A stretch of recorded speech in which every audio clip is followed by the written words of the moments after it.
E aí, gente boa, e aí, gente de Deus, nós estamos aqui mais uma vez, graças a Deus. Estou mais uma vez aqui junto com você para a gente começar aí o nosso estudo da Bíblia, o nosso estudo do Apocalipse. Eu estou muito feliz de poder estar com você novamente. Eu espero em Deus que você esteja bem aí onde você estiver. Sua casa, no seu trabalho, se você estiver, quem sabe, acompanhando a gente apenas pelo áudio, né? E quero também dizer que esse programa, esse áudio e vídeo, eu falo áudio e vídeo porque eu também faço programa na rádio aqui na cidade onde eu moro, e essas mensagens e esses vídeos são colocados na rádio, né? Eles são colocados em áudio, obviamente, para a transmissão aqui na cidade. E aqui pela internet, que é um prazer poder sempre estar aqui. E hoje nós vamos falar sobre o Apocalipse. Nós estamos aí começando a estudar o Apocalipse. Eu gastei modo de dizer, né? Gastei 3 programas para dar uma introdução acerca do Apocalipse. Então eu falei um pouco sobre a história de João. Eu falei também daquela situação que ele atravessou, né, como mártir ali na Ásia, né, na cidade de Éfeso, se não me engano. Aí me disseram que está passando, né, ou passou já na Record, né, um filme, ou é novela, não sei, agora virou filme, virou novela, Jezabel. E nessa novela passou a cena, né, do João sendo jogado em praça pública num tacho de óleo fervente pelo imperador.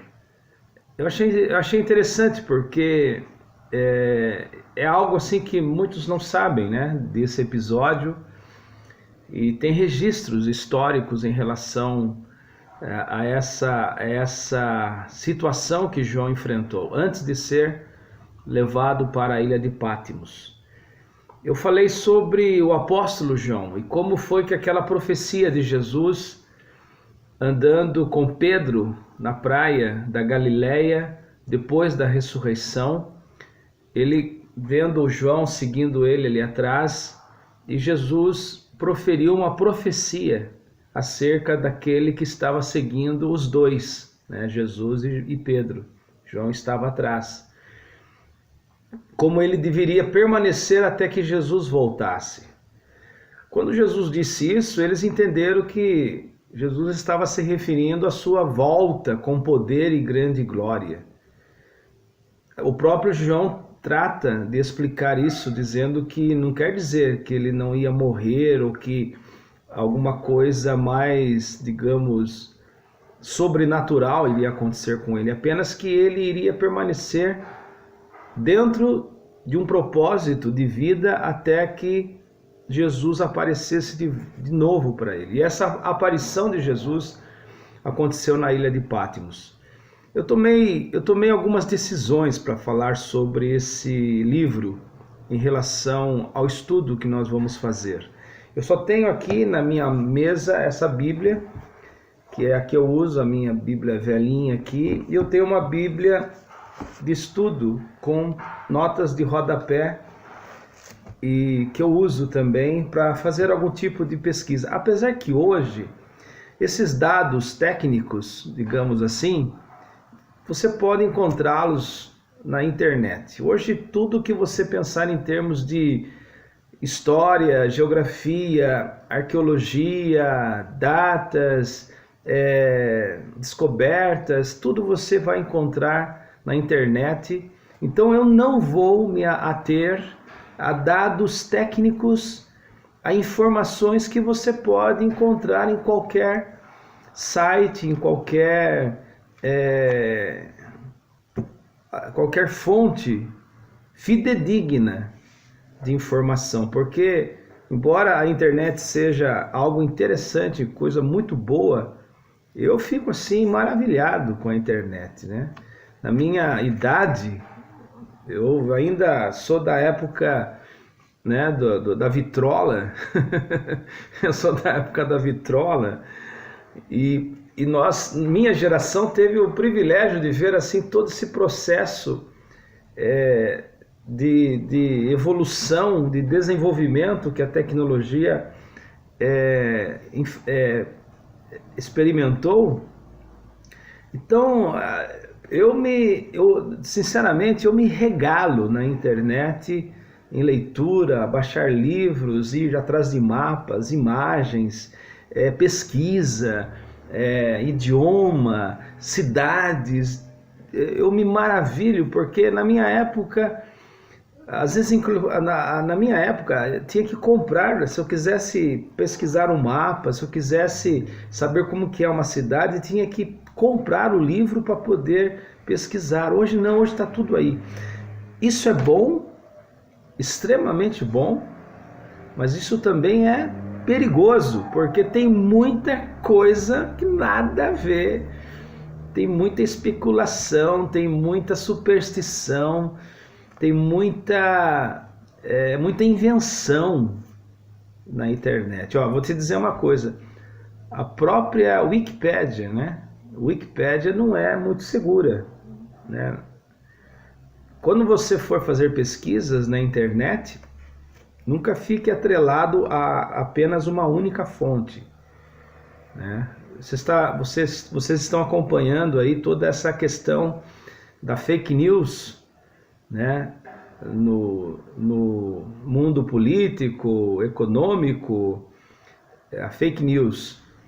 Isso acontece muito na área espiritual, que tem de gente enganando, gente auto-enganada, gente equivocada, gente atrelada a certos conceitos e pensamentos.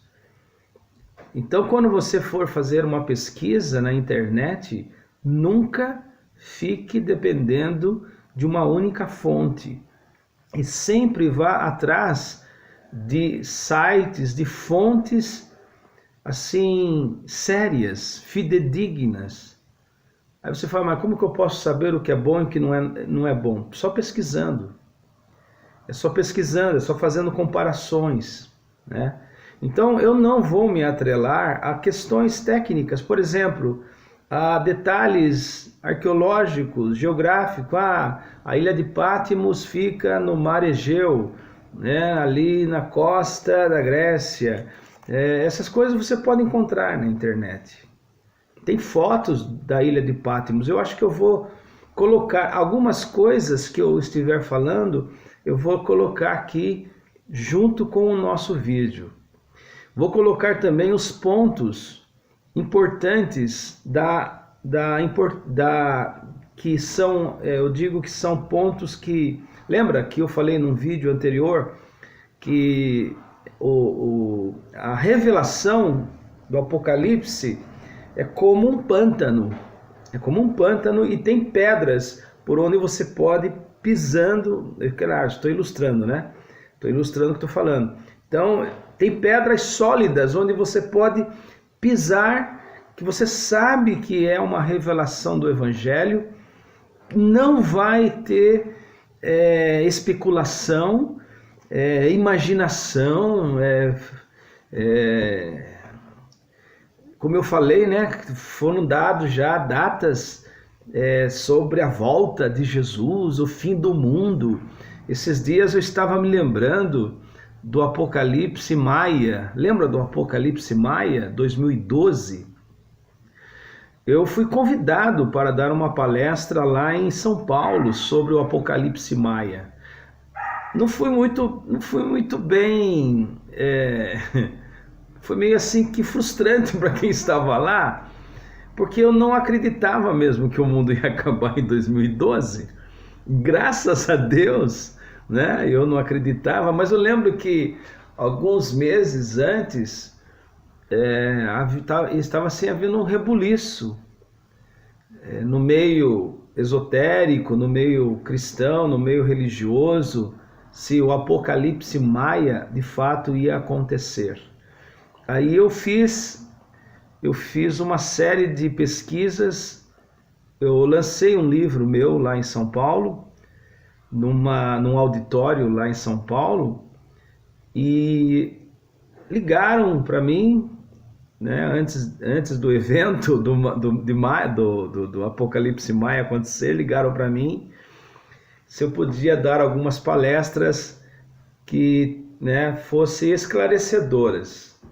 Tinha vários, acho que tinha, eles convidaram quatro palestrantes,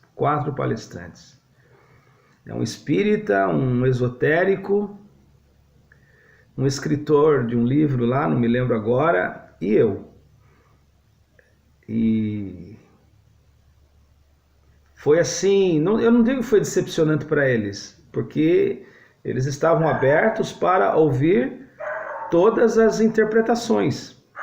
Só que eles aguardavam que eu entrasse com a ideia de que ia acontecer mesmo, o apocalipse, o mundo ia acabar. E eu não entrei com isso, eu entrei com textos bíblicos onde fala que Jesus disse que não é para confiar em pessoas que colocam datas na sua volta. E foi assim, depois, isso já faz tempo, foi 2012, foi em 2011 que eles me convidaram para fazer essa palestra lá. Então, não acredite em bobagens. Assim, tem muita gente até bem intencionada, mas totalmente equivocada, né? Poderia entrar em alguns outros textos, ou aqui em alguns outros, por exemplo, de entrar em temas de grupos religiosos que marcaram datas para a volta de Jesus e Jesus não veio. Aí eles tiveram que fazer uma emenda, fizeram uma emenda, né? Tiveram que dar uma explicação plausível para o fracasso, né, de uma datação da qual eles tinham marcado. Então, não espere isso de mim, espere, eu tenho certeza, você que está me ouvindo, eu tenho certeza absoluta que você vai ser abençoado e vai crescer na graça e no conhecimento de Jesus no livro do Apocalipse. Não é um livro fácil, mas não é um livro impossível de ser entendido. Tanto é que ele chama Revelação. Revelação é tirar o véu. O véu foi tirado, né? Vou fazer o seguinte, vamos abrir. Eu falei sobre o tempo. É importante também que você me acompanhe os áudios e vídeos. Quando eu falar áudio, não se implique por causa do rádio, tá? Você acompanhe os vídeos, porque senão fica blocos quebrados, né? Você só ouve aquilo ali, ele está falando bobagem. Imagina, isso daí não tem sentido. Você vai poder pegar uma explicação fora do contexto de algo que eu já falei ou introduzi antes, né? Então, eu quero mostrar para vocês começar. Então, outra coisa, se você puder, né, depois você pega a tua Bíblia, se tiver uma Bíblia, pega a Bíblia e me acompanha.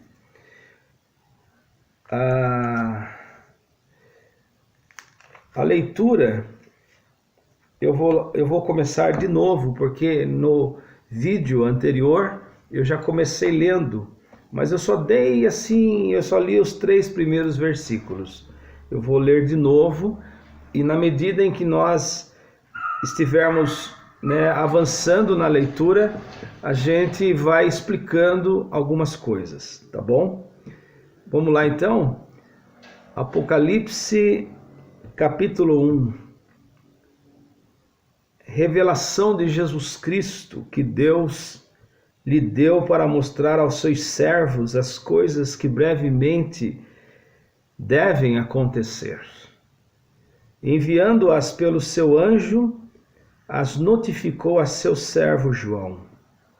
Então a palavra revelação no grego é apocalipsis. Apocalipsis no grego, que é revelação. Então, quando eu falo assim, vamos estudar, ou fala assim, vamos estudar a revelação do Apocalipse, isso está sendo uma redundância. Porque Apocalipse, a palavra já significa revelação.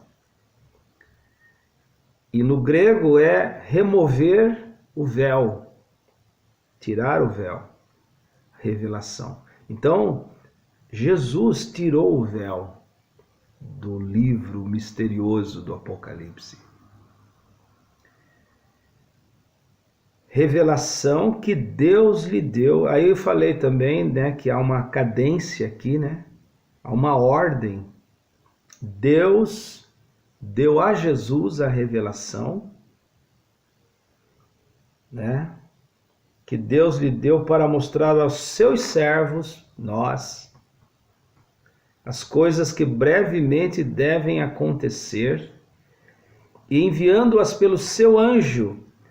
Olha que coisa, Deus deu a revelação para Jesus, Jesus Cristo deu ao anjo, e o anjo entregou para João, e João entregou para nós. Passou por todos eles. Enviando-as pelo seu anjo, as notificou a seu servo João, o qual testificou da palavra de Deus e do testemunho de Jesus Cristo, de tudo quanto viu. Lembrando que a palavra de Deus aqui é a palavra dita, falada, verbalizada, não escrita, porque eles não tinham o Novo Testamento ainda. O Antigo Testamento, as escrituras dos judeus, além de eles não poderem, era impossível fisicamente carregar, porque eram papiros, eram rolos. Além disso, se fôssemos colocar 66 rolos para alguém carregar, coitado, né? A formatação, né, da Bíblia desse jeito assim, hoje é maravilhosa. E isso aqui também já está assim, ficando para trás diante, né, do celular. Você pode carregar a Bíblia no celular. Nos dias de João não tinha Bíblia. Então, quando fala aqui da palavra de Deus, fala da palavra verbalizada que eles recebiam no momento da oração, no momento da comunhão, no momento do encontro como igreja. Eles recebiam de Deus essa revelação, os apóstolos. Essa era a palavra de Deus. E a palavra que eles recebiam era ligada ao testemunho da vida deles. Não tinha como separar a palavra da vida que eles viviam. Bem-aventurado aquele que lê. Então é para ler. E bem-aventurados os que ouvem as palavras desta profecia e guardam as coisas que nela estão escritas, porque o tempo está próximo. Isso vai contra a ideia de que o Apocalipse é assustador para quem está preparado. Você está preparado, preparada?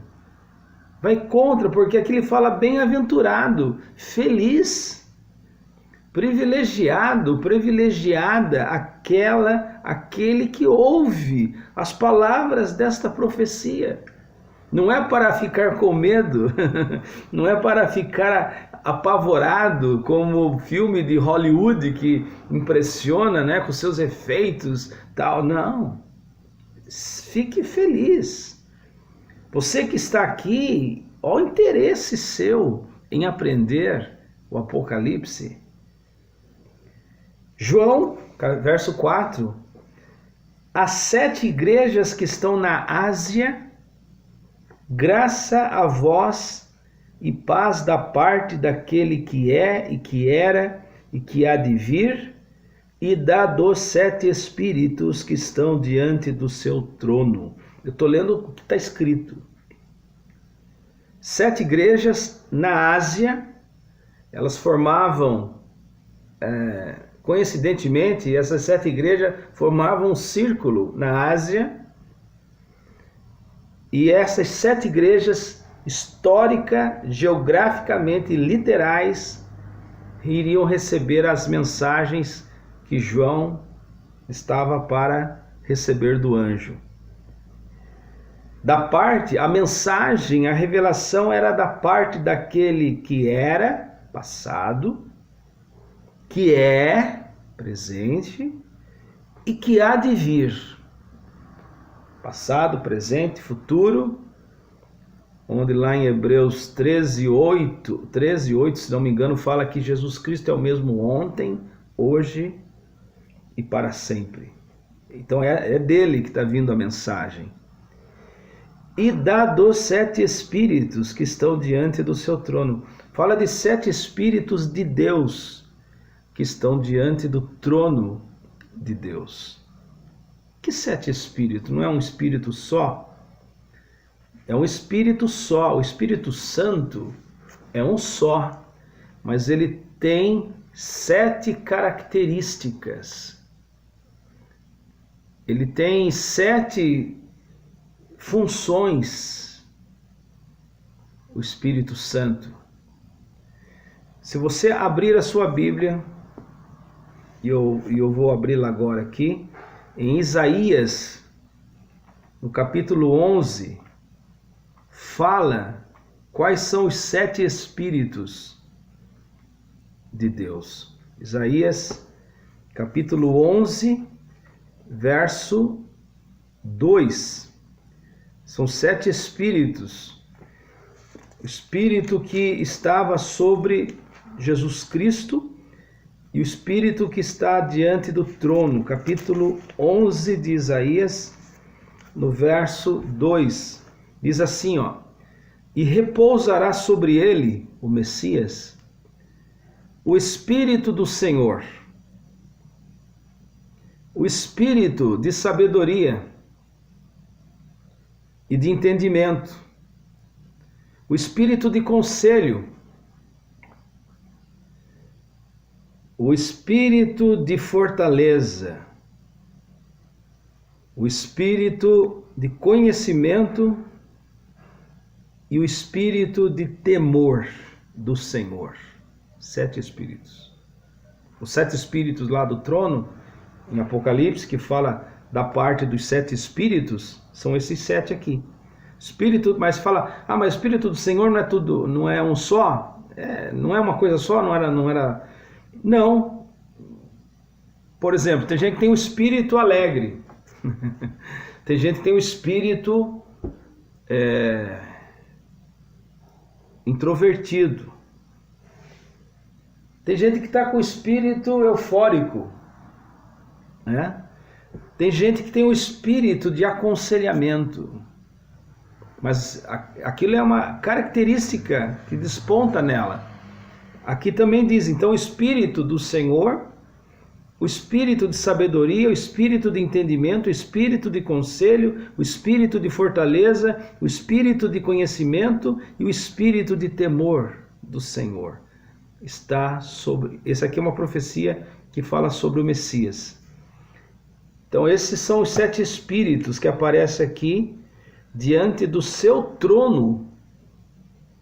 Por quê? Porque a figura aqui também é do castiçal, que é a figura do Espírito Santo no Antigo Testamento, é a figura do castiçal. E o castiçal, que era uma peça só, tinha 7 lâmpadas e ficava diante da arca da aliança. Era a única fonte de iluminação dentro do tabernáculo. Era a única fonte de iluminação dentro do templo. Na época de Moisés, quando Moisés construiu o tabernáculo para Deus descer ali, havia apenas um castiçal, um candelabro, 7 lâmpadas, era um só. O Espírito do Senhor é um só, mas 7 lâmpadas. Espírito do Senhor, de conhecimento, sabedoria, entendimento, temor do Senhor, conselho. Era a única fonte. Depois, quando Salomão construiu o templo, né, o templo de Salomão, e esse candelabro era de ouro puro, puríssimo. Salomão colocou 7 candelabros lá dentro, porque o ambiente era maior, mas era a única fonte de luz que havia dentro do tabernáculo. Esses dias perguntaram para mim sobre o fogo estranho que aparece na Bíblia, né? A lâmpada, tanto a lâmpada do tabernáculo, que era uma tenda de acampamento no deserto, durante os 40 anos que os hebreus ficaram peregrinando no deserto, o fogo que acendeu aquelas 7 lâmpadas caiu do céu. Porque Moisés fez o altar de sacrifício, colocou ali o animal para ser sacrificado, para consagrar o altar, e aí a Bíblia diz que o fogo caiu do céu. Aí eles foram lá pegar o fogo que tinha caído do céu e acenderam as lâmpadas e colocaram dentro do tabernáculo. Deus não aceitava fogo. Teve 2 caras, se não me engano, se chama Nadab e Abiú, está no livro de Levítico. Nadab e Abiú, acho que capítulo 16, eu estou usando a minha memória aqui, tá? Capítulo 16 de Levítico.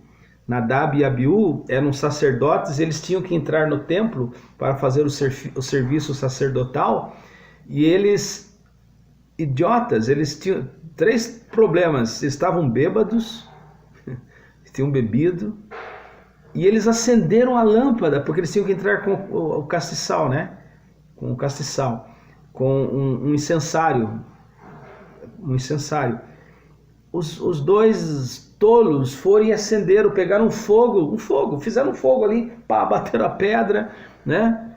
Bateram a pedra, a faísca ali em cima do graveto, acenderam o fogo e acenderam o incensário e entraram dentro do templo, do tabernáculo. Eles foram fulminados, queimados por Deus. E ali fala que eles ofereceram fogo estranho. Tem um significado profundamente sério e espiritual aqui. Deus não aceita nada que não venha dele na obra. Nada. Tudo que é invenção humana, Paulo diz que vai passar pelo fogo e vai virar cinza, né? Fogo estranho.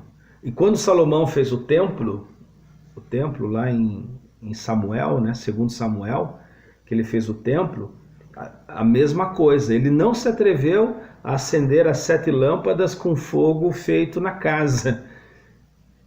Eles oraram, né? Diz o texto que caiu fogo do céu sobre o altar, e aí os sacerdotes foram lá pegar o fogo e acenderam as 7 lâmpadas, os castiçais que iam ser colocados dentro do templo.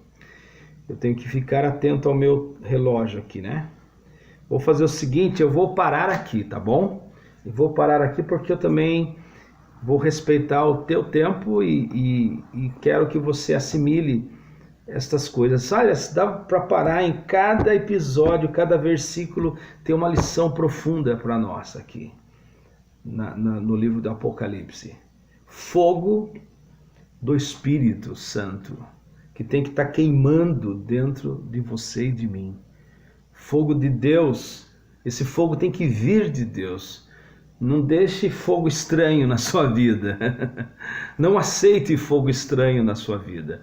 Não compareça perante o Senhor com fogo estranho. Sabe, aquilo que é feito pelo homem, fabricado pelo homem. Tem muita coisa hoje dentro. Eu sou da igreja, né? Sou da igreja. Eu falo como alguém que está dentro dela, que tem muito fogo estranho dentro das nossas igrejas e dos nossos cultos hoje, né?